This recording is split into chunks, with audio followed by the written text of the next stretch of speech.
सुशांत सिंह राजपूत रहस्यमय मौत के मामले में दो अपडेट्स मैं आपको देना चाहता हूं। पहला तो ये कि एक जो बैग के साथ महेश शेट्टी का फोटो वायरल हो रहा था, जिसमें कहा जा रहा था कि महेश शेट्टी का बैग सुशांत सिंह राजपूत के कमरे में पाया गया है।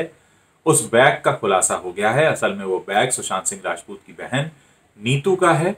जिस दिन ये हादसा हुआ उस दिन जब वो सुशांत सिंह राजपूत के घर पहुंची, उस वक्त वो बैग उनके साथ था और हड़बड़ाहट में उन्होंने वो बैग उसी कमरे में रख दिया और उसके बाद उस कमरे के फोटोज और वीडियोस वायरल हो गए, जिसके बाद से बहुत सारे फैंस ये सवाल पूछ रहे थे कि महेश शेट्टी के कंधे पर दिख रहा ये बैग कैसे सुशांत सिंह राजपूत के कमरे तक पहुंचा।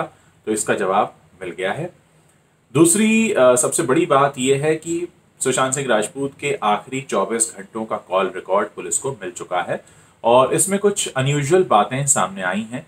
उन्होंने कुछ लोगों को कई सालों के बाद फ़ोन किया है और इसमें कुछ फ्रीक्वेंट कॉल्स भी हैं, जिसमें नीतू और उनकी बहन नीतू और रिया को कई सारे कॉल्स किए गए हैं। इसके अलावा दो और दोस्तों को कॉल किए गए हैं और इस रिपोर्ट के सामने आने के बाद पुलिस दोबारा से नीतू को, रिया को और उनके उन दो दोस्तों को भी पूछताछ के लिए बुला सकती है।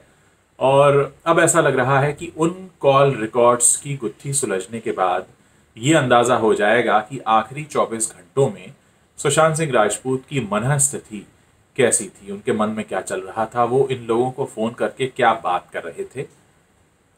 तो मुझे लगता है कि अब जब ये बातचीत दोबारा होगी, जब पूछताछ दोबारा होगी, तो पुलिस को कुछ नए सुराग मिल सकते हैं। लेकिन यहाँ पर एक हैरान करने वाली बात ये भी है कि इन आखिरी क्षणों में किए गए 24 घंटों के इन कॉल्स के बारे में क्या रिया ने पहले से जानकारी नहीं दी थी या जो बातें बताई थी उसमें कुछ बदलाव है, क्योंकि पुलिस अब दोबारा उनसे पूछताछ करना चाहती है और वो ये जो पूछताछ होगी वो इन कॉल्स के बारे में हो सकती है।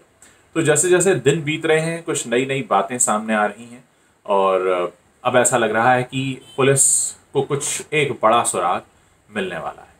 फिलहाल इस मामले में जो भी अपडेट्स होंगे मैं लेकर हाजिर होता रहूँगा। फिलहाल बताने के लिए यही दो बातें थी जो मैं आपको बता चुका हूँ और बहुत जल्द उनकी फैमिली से मेरी बात होने वाली है। जैसे ही मेरी बातचीत होगी तो उसका अपडेट लेकर भी मैं आपके सामने हाजिर हो जाऊँगा। Thanks for watching this video.